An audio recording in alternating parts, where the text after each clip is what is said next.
Pak Hermawan, walaupun masih butuh penelitian lebih lanjut, tapi adanya growing body of evidence terhadap kemungkinan virus penyebab COVID-19 itu bisa airborne, tentu tidak bisa jadi diabaikan, kan? Lalu menurut Anda, sudahkah kebijakan yang saat ini diterapkan oleh pemerintah, yang diambil oleh pemerintah, mencerminkan kewaspadaan kita adanya kemungkinan bahwa COVID-19 bisa airborne? Ya, sejak awal sekali munculnya kasus ini di Wuhan, memang para peneliti dan praktisi kesehatan, termasuk kesehatan masyarakat, sudah mewanti-wanti dan mengantisipasi agar lingkungan-lingkungan agar menjaga betul-betul kesehatan lingkungannya. Sehingga adanya aturan-aturan yang berkaitan dengan tata ruangan, tata pengelolaan barang, yang ini menjadi sangat penting. Adapun tata perilaku orang, ini yang kecenderungan menjadi fokus pemerintah saat ini melalui protokol kesehatan. Maka itu protokol kesehatan ini harus dilengkapi tidak hanya menyangkut perilaku manusia seperti menjaga jarak, penggunaan masker, tetapi juga harus menyangkut pengelolaan ruangan. Dan jadi kita menyebutnya protokol tata ruang. Nah, dalam keadaan normal sebenarnya ini sudah diatur dalam berbagai peraturan oleh Kementerian Kesehatan menyangkut higienitas, cleanliness untuk ruangan kerja dan lain-lain, termasuk di aspek hospitality. Tetapi ini tidak cukup karena kita menghadapi tipe virus yang baru dengan situasi pandemi ini, harus ada juga perilaku kebijakan yang memang agak transformasional. Oleh karena itu yang sudah dipublikasikan, dipromosikan melalui media, institusi yang sifatnya protokol kesehatan berbasis perilaku, ini harus dilengkapi menjadi juga perilaku tata ruang. Nah, ada juga tata ruang, ada juga tata barang. Nah, barang juga tidak bisa dianggap sepele. Di dalam ruangan, di dalam ruang rapat, kantor, perawatan, penanganan kesehatan, ini juga ada potensi benda-benda yang gampang dihinggapi oleh mikrodroplet.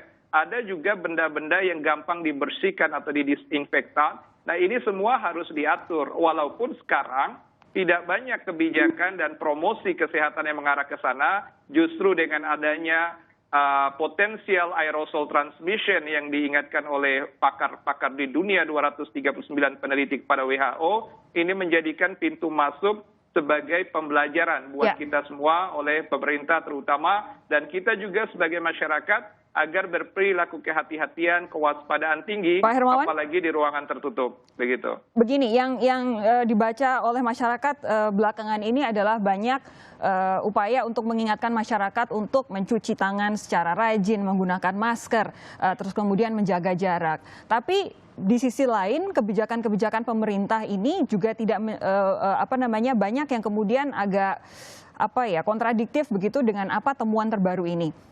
Kita lihat perkantoran sudah mulai masuk, sekolah bahkan sudah ada, perkuliahan sebentar lagi juga ada. Nah, menurut Anda, apa kemudian yang harus diambil langkah oleh baik pemerintah maupun masyarakat ketika mendengar ada kemungkinan baru ini?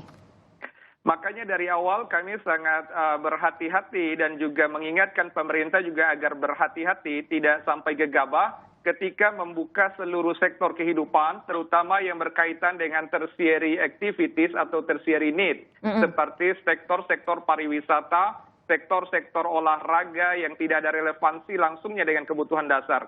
Kita masih mengingat bagaimana Car Free Day dibuka, area pariwisata, bahkan ada wacana pembukaan mal-mal, resto-resto tertutup, dan lain-lain. Sudah, Pak. Sekarang, Pak, yang baru akan dibuka bioskop. Nah, justru itu. Jadi kami sudah mengingatkan jauh hari agar hal-hal ini jangan gegabah. Ini juga menyangkut potensial aerosol transmission tadi. Walaupun kami mengatakan dan harus meluruskan, kita belum menemukan bukti adanya airborne transmission untuk kasus coronavirus di Indonesia. Maka itu kita juga harus berhati-hati, jangan sampai publik menjadi panik, publik juga menjadi salah memahami, dan pemerintah salah mengartikulasikan dalam kebijakan.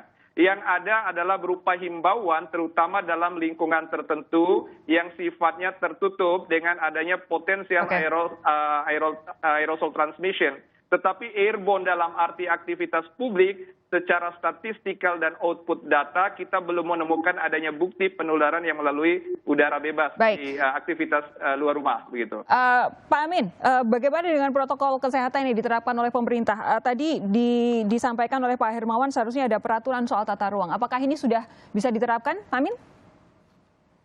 Untuk ruangan, ya seperti tadi disebutkan, ini masih kepada WHO masih himbauannya belum terlalu kuat kalau saya lihat, tetapi ini sudah merupakan satu peringatan bagi kita bahwa seharusnya kita sudah mulai bersikap.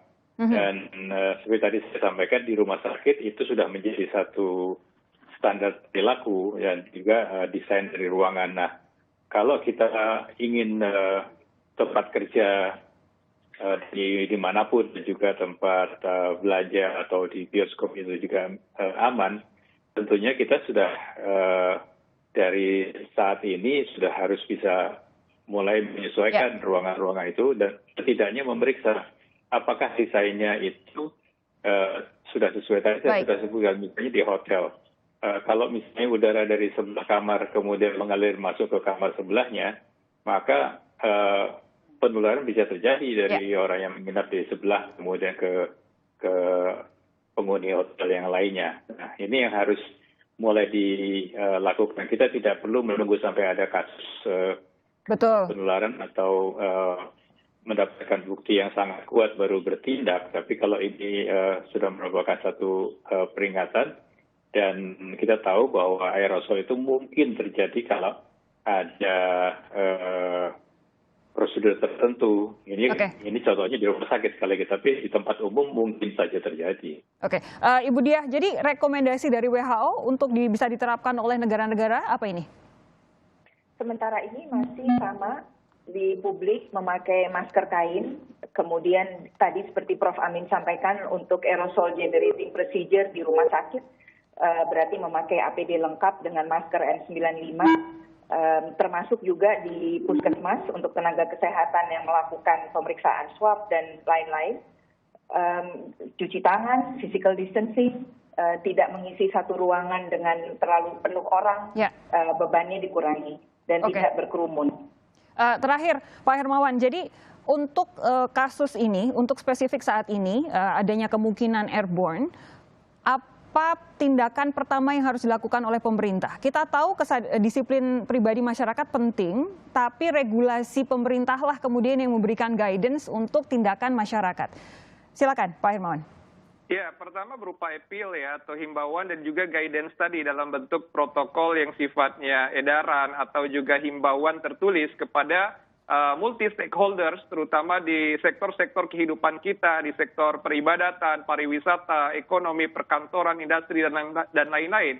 Dan itu yang berkaitan dengan manajemen lingkungan. Maka kami juga menghimbau agar peran ahli-ahli kesehatan lingkungan, terutama dalam tata ruang, tata udara, pengelolaan suhu, dan lain-lain, itu menjadi sangat penting untuk dipersiapkan. Tadi betul yang disampaikan Prof. Amin, jangan sampai kita menunggu ada kasus dan panik baru kita berbuat. Seharusnya fase peringatan ini kita jadikan fase persiapan secara optimal. Jadi yang namanya health protocol harus dilengkapi dengan health control. Health control inilah yang berbentuk kebijakan, edaran, dan lain-lain, sekaligus penegakan juga. Tidak hanya berupa himbauan, karena kesadaran institusi dan kesadaran individu pasti berbeda satu sama lain. Inilah yang perlu kita perhatikan bareng-bareng, Mbak Sofi.